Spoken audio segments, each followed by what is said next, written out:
noches. Muchas gracias por asistir hoy en esta noche, que quizás es el último evento cultural de este año que la Embajada de Israel complace en organizar. Tenemos ahora más funcionarios, más diplomáticos, porque México hoy en día realmente es quizás el país más importante de Israel en América Latina, con la embajada más grande que tenemos en el continente. Y una parte muy importante de nuestro trabajo es el trabajo, la tarea cultural, de lo cual, reitero, estamos reunidos hoy a la noche. Les quiero dar la más cordial bienvenida esta noche en que la importante periodista y escritora Silvia Cherem entrevista a la famosa escritora israelí Zeruyá Shalev, quien acaba de presentar su cuarto libro traducido al español en la FIL de Guadalajara. Uno de los objetivos principales de nuestra embajada es que en México se conozca la cultura israelí y así abrir cuentas de comunicación que aumentan el conocimiento de nuestro país. La cultura permite estrechar los lazos de amistad y para nosotros es una herramienta muy valiosa. La embajada tiene en muy alta estima a la comunidad judía de México, ya que ustedes son un gran apoyo para nosotros, y es por eso que es importante que también les presentamos a nuestros invitados de Israel, conozcan mejor sus manifestaciones culturales. Esta noche me honró en presentar a ustedes a Zeruyá Shalev, un gran ejemplo de la literatura hebrea, y quién mejor que Silvia Cherem con sus grandes datos periodísticas para charlar con ella esta noche. Agradezco también a la Comunidad Sefaradí permitirnos estar con ustedes hoy. Gracias. It's very difficult to arrive to Mexico to be here with us, and we're all very happy that you're here.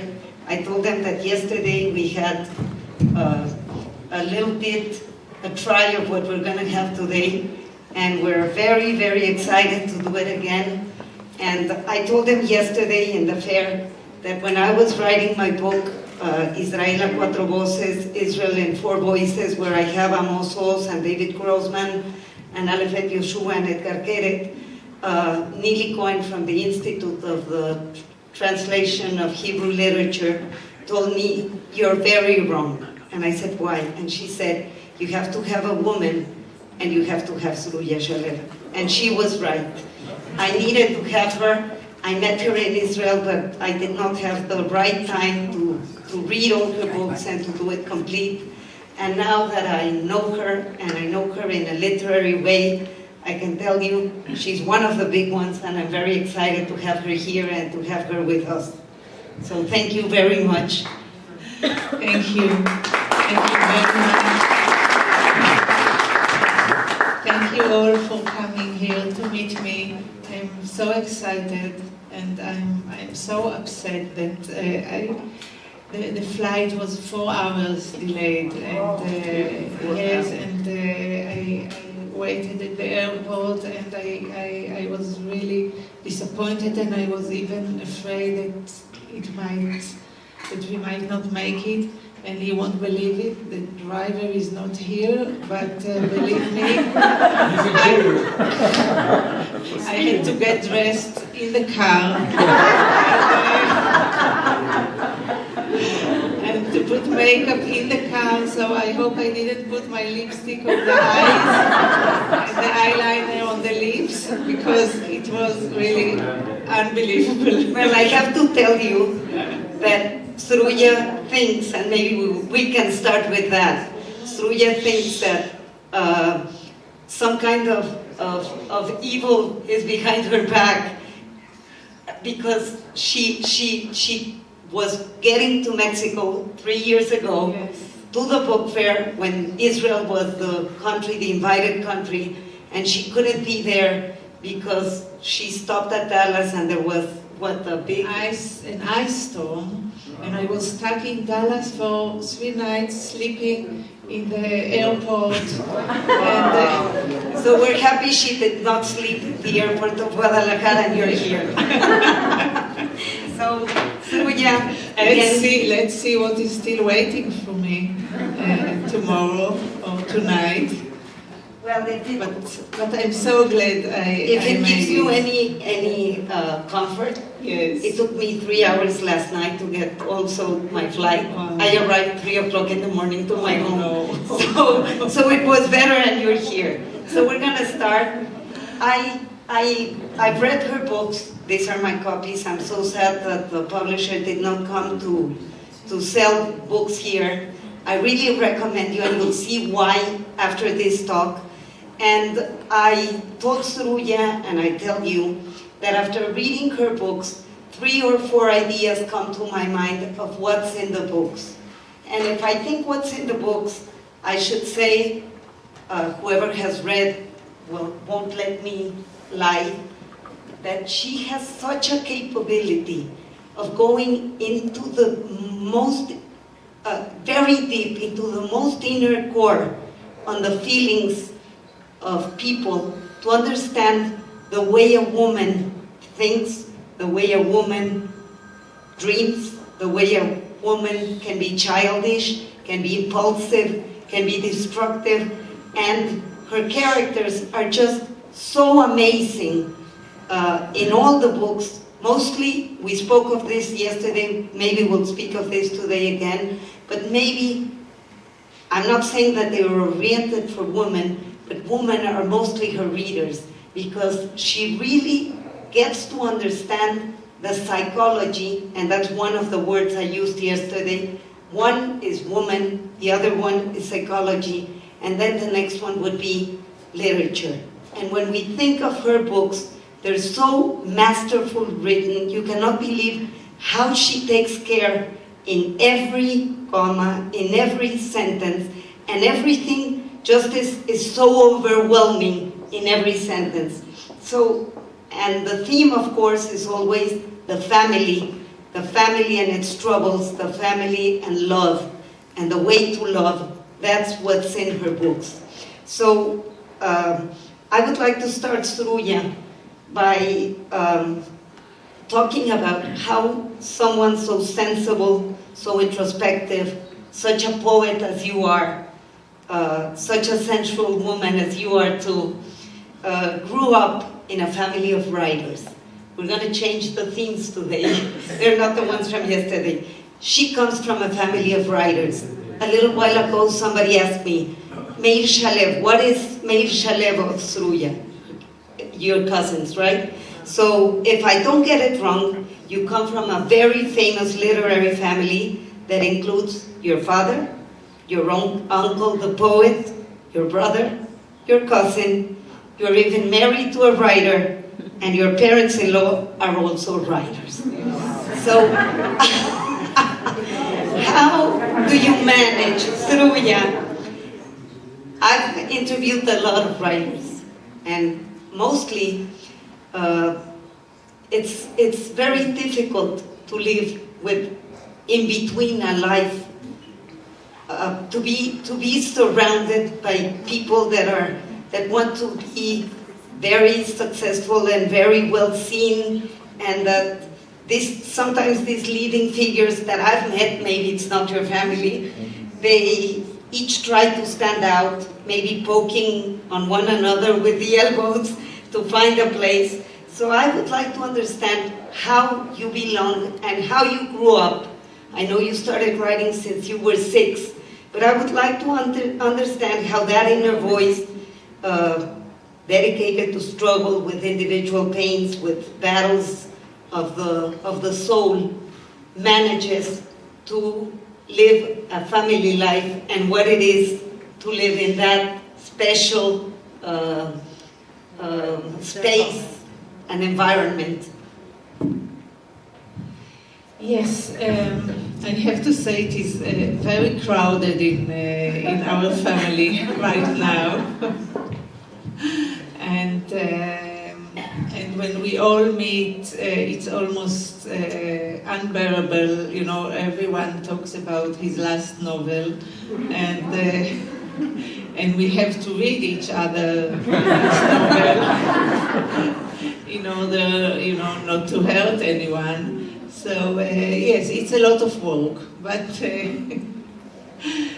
there are a lot of advantages, of course, to be surrounded by people who can really understand the way you think, the way you work, the way what worries you, what helps you, what interests you. I feel very privileged, although I have to admit that it is not always easy, and I even made it more extreme, as you said, by married the Megad family, which is it's like we have two literary families in Israel. One is the Shalev and one is Megad, and I married Eyal Megad, so it became like a mafia.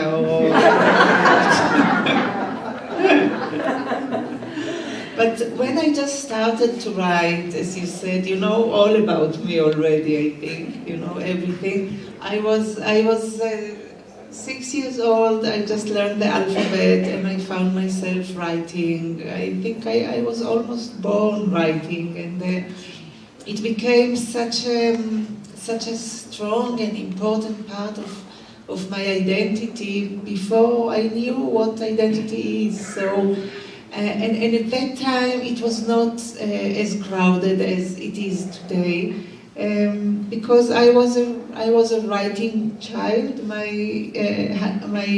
brother was he was more interested in mathematics at the time, and my mother was a painter.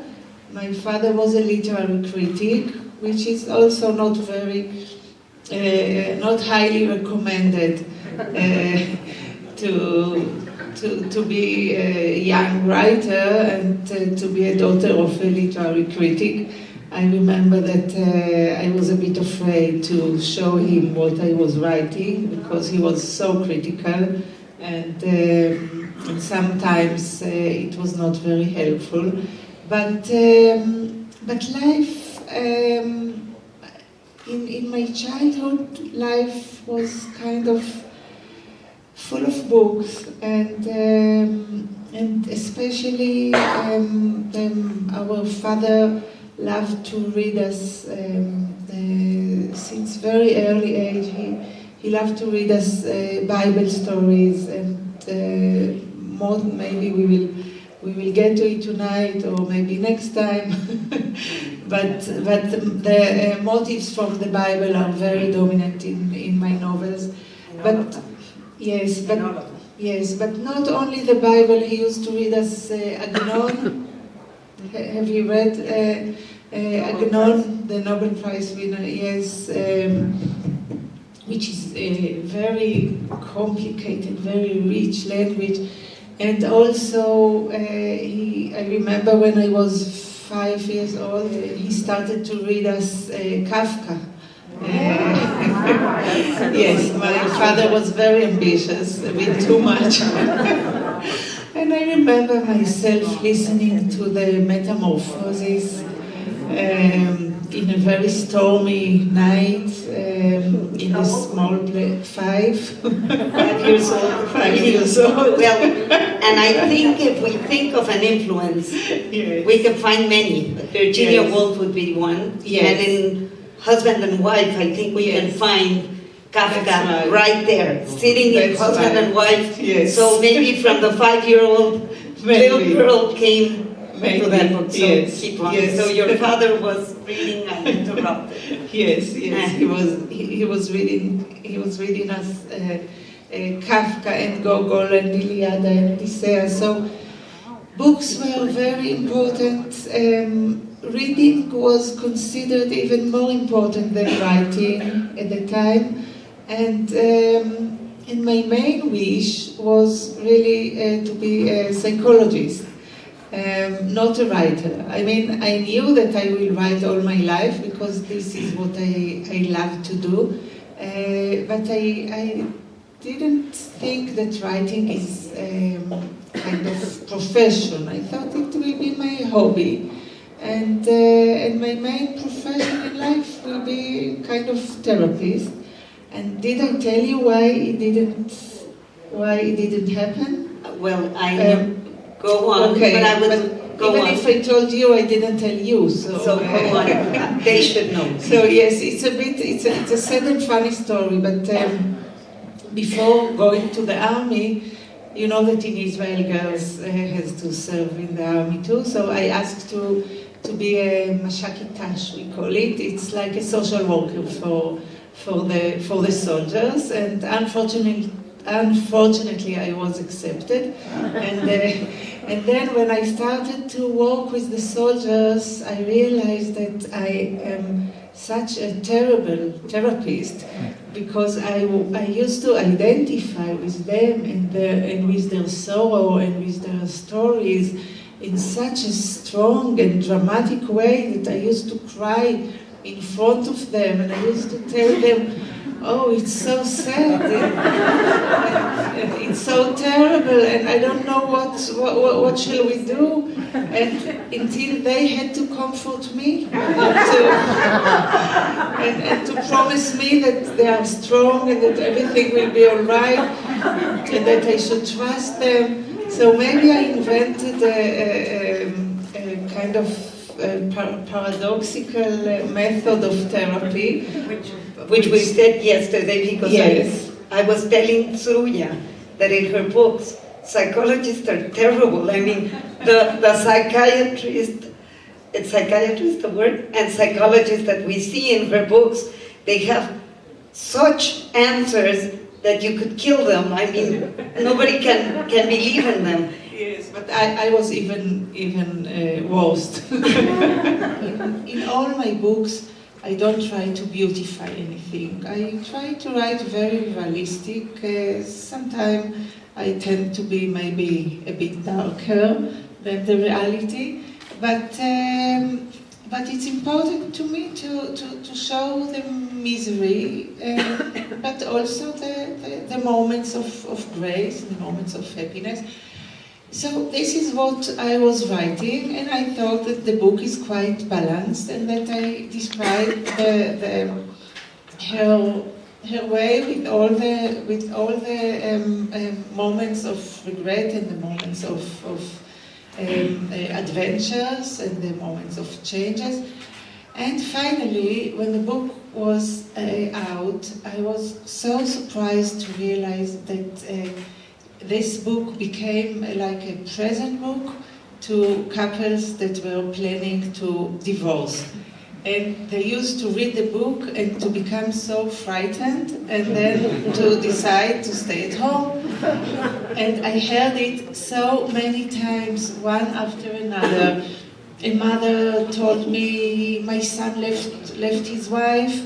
They already went to the Rabbanut, to the place where they get divorced in Israel.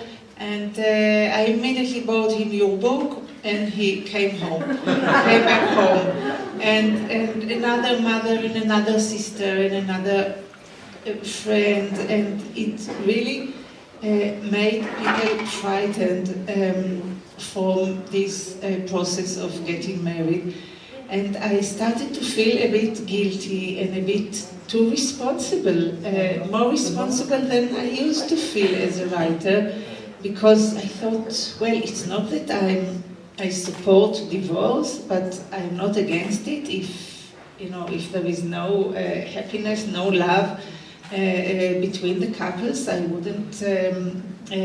wouldn't like to frighten them, but I did, and it was very shocking for me, and it took me a few years to overcome this strange phenomena. And just maybe half a year ago, I stood in the line in a supermarket, and a woman came to me. She was standing behind me, and she said, "You are the one who wrote this book?" And I said, "Yes." And she said, "You changed my life." And I was really scared. And I said, why, what happened? And she said, because of you I didn't leave my husband. And I said, I almost begged her. I said, are you happy with your decision? And she said, I'm not so sure. And I felt so upset. And I can imagine that now you have a balance on how people react on your books.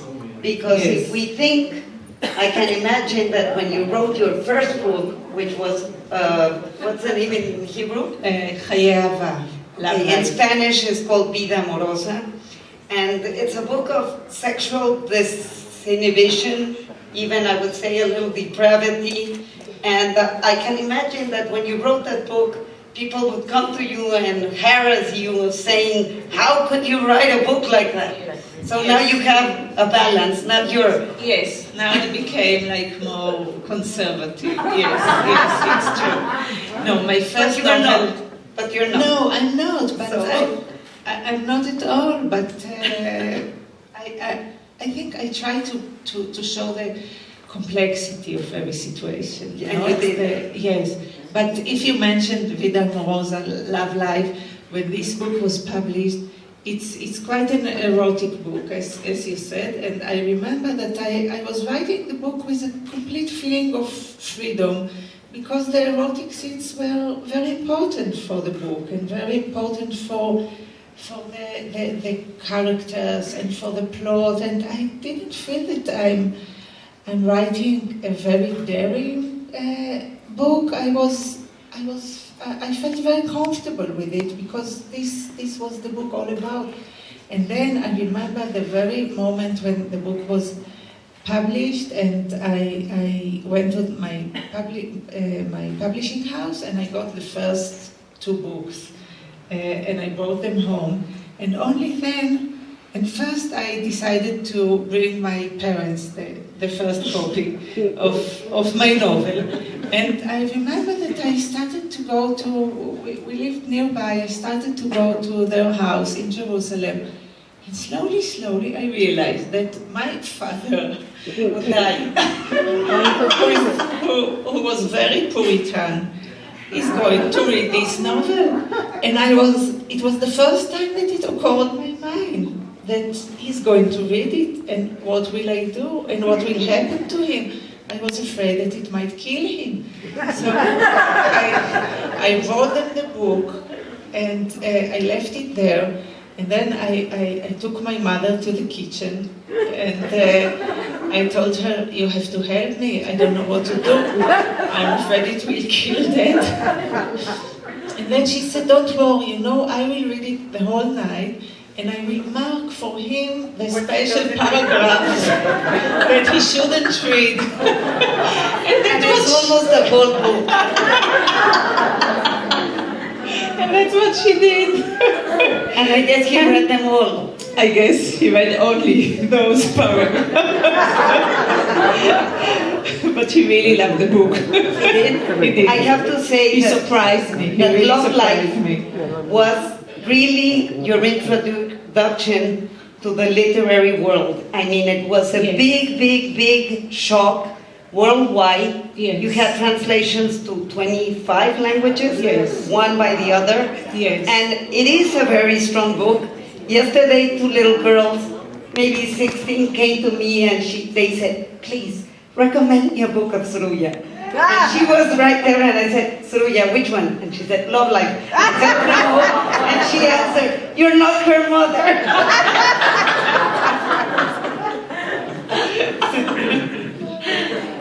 Let's go back to that little girl, 6 years old.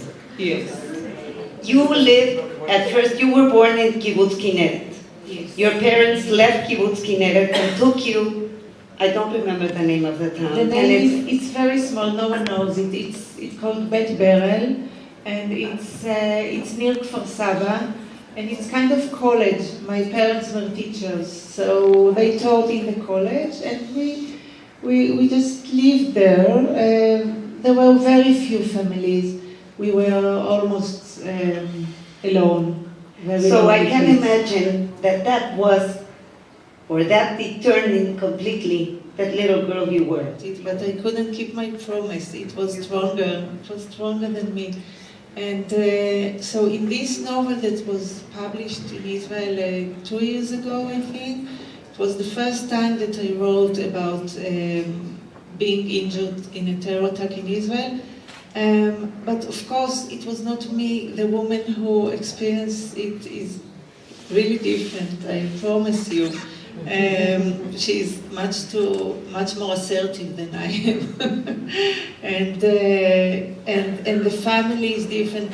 But I didn't want to write about politics itself, but I wanted to show how the political situation in Israel can affect an Israeli family, and what are the consequences of injury of the mother in a terror attack on her family. And of course, it's not the main issue of the book, but it is there because there are consequences even years later.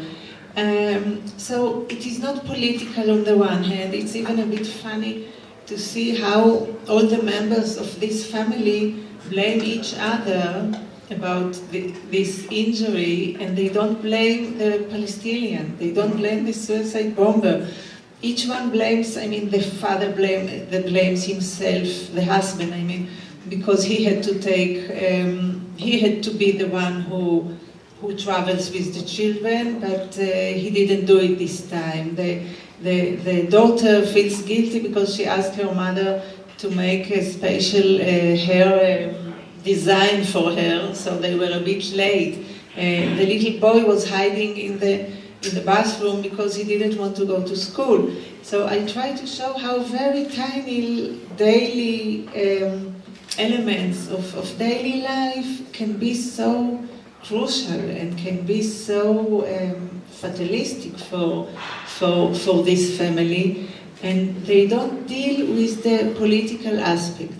But of course, you can feel the danger, you can feel the suffering, you can feel the tension, and I think that in this book you can feel some of the conflict between the human rights and security in Israel, because one of the characters here is a lawyer.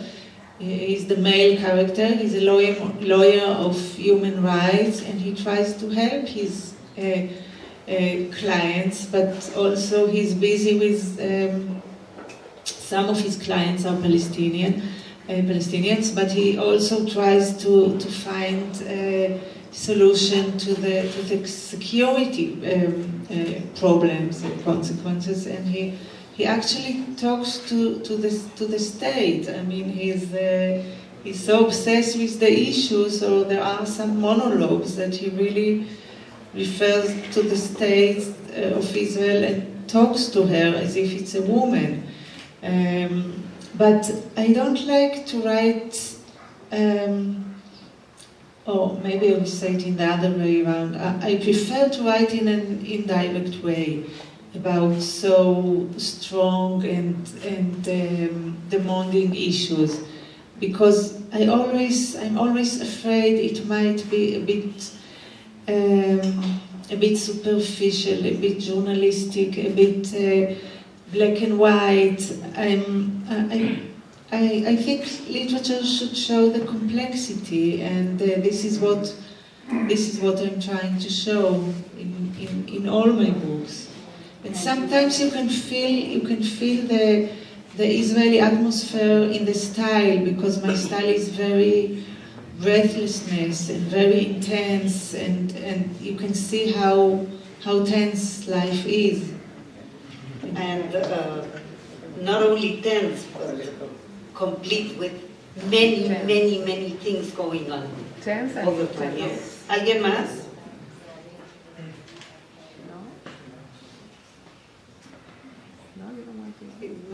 No? So maybe something you would like to add, Ambassador? Te veo calladito. We embarrassed the ambassador. In terms of a question or in terms of whatever you want. Well, first of all, I'd like to thank Zeruyá really for this very... Yes. Are we done?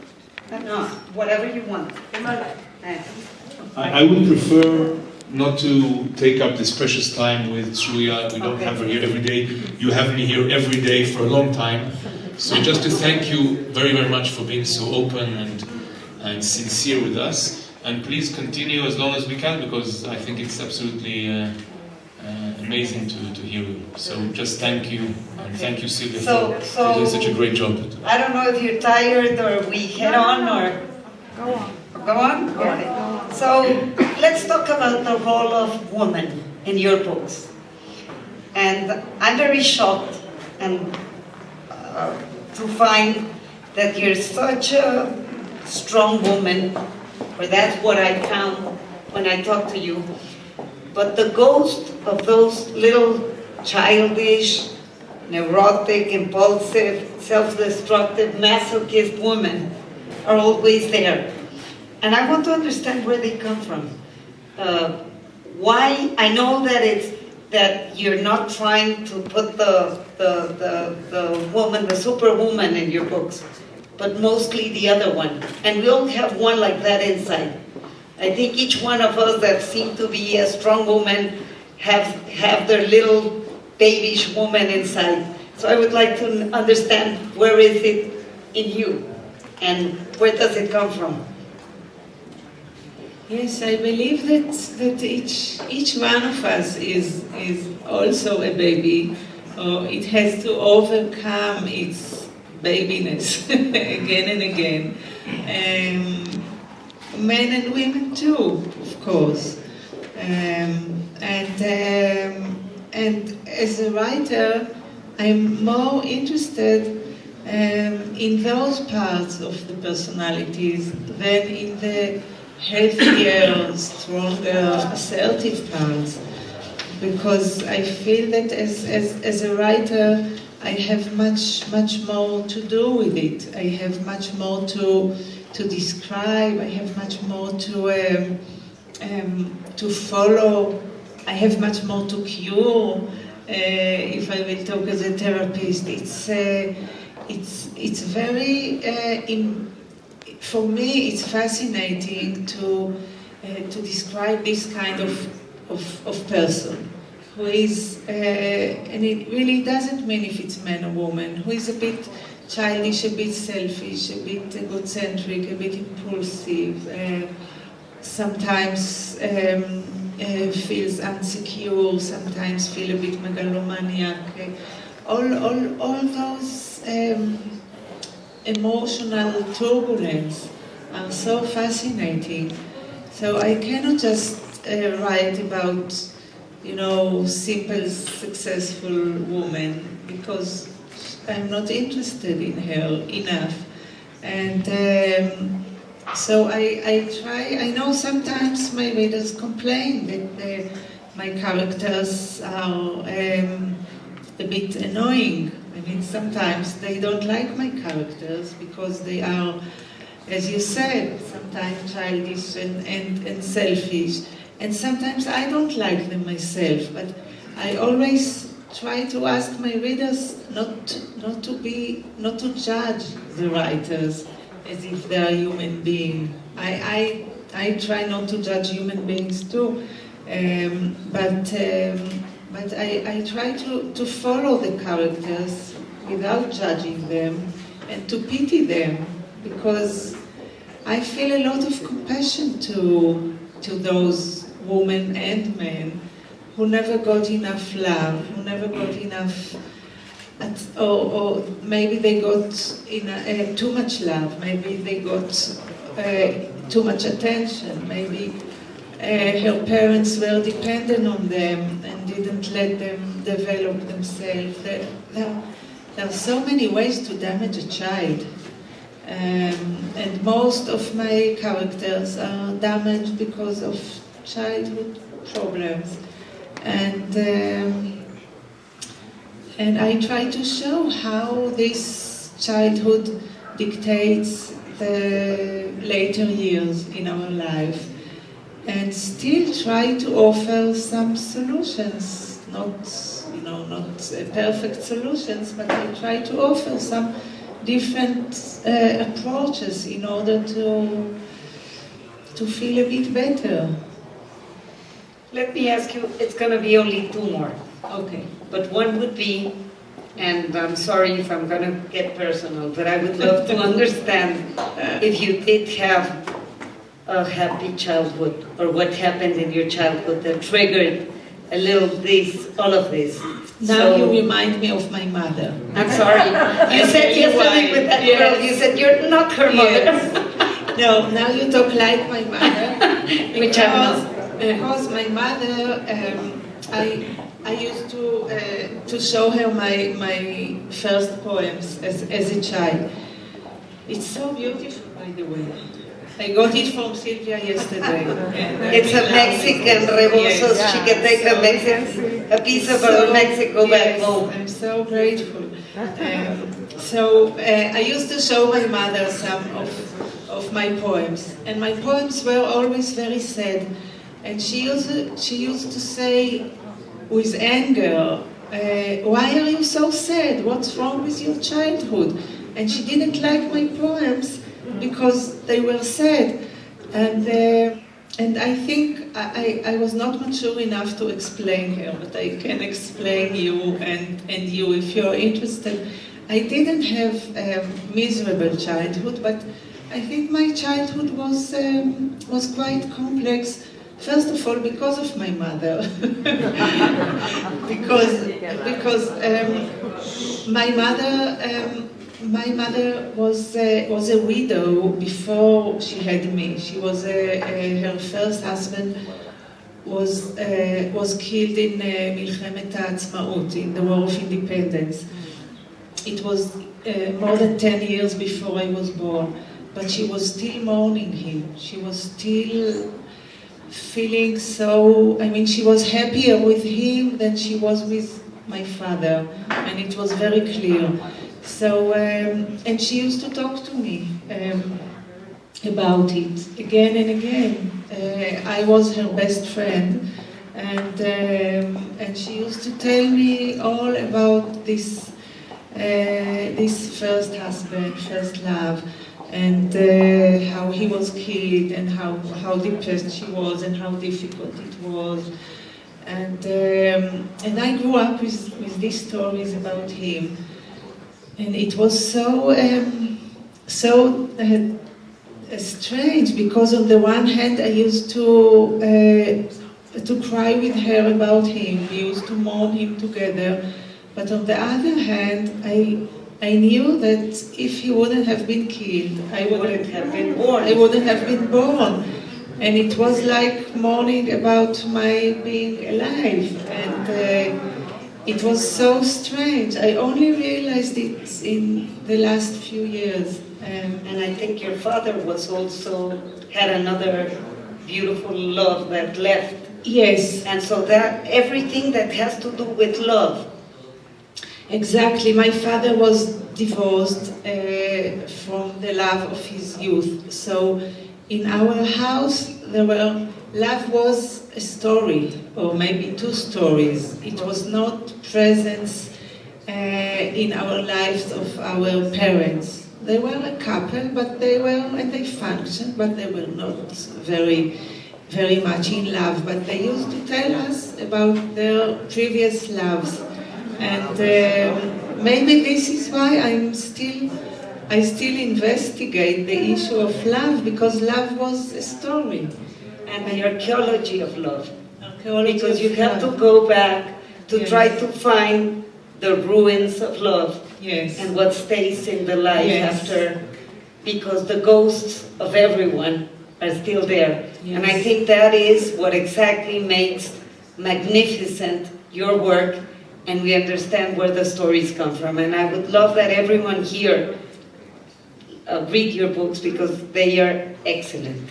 I can only say that she's excellent, and I think we should all go and buy them. And by the way, they're in Kindle, so if you don't find them in Gandhi or wherever, just get them in Kindle. They're all there, and they're fantastic. And the translations in Spanish are fantastic. I think it's Ana Maria Bejarano which translated all of yours. Most of them. Okay, they're excellent. And so just when Pain will come back soon, right? I hope so. And what are you writing now? I just started something. I have no idea. Okay. So, you have 2 children's books, by the way you brought me some, right? Yes, I brought you. For my grandchildren. I left money in Guadalajara for my grandchildren. Okay. So thank you very, very much again. Thank you, my dear. I love you for the 3rd time.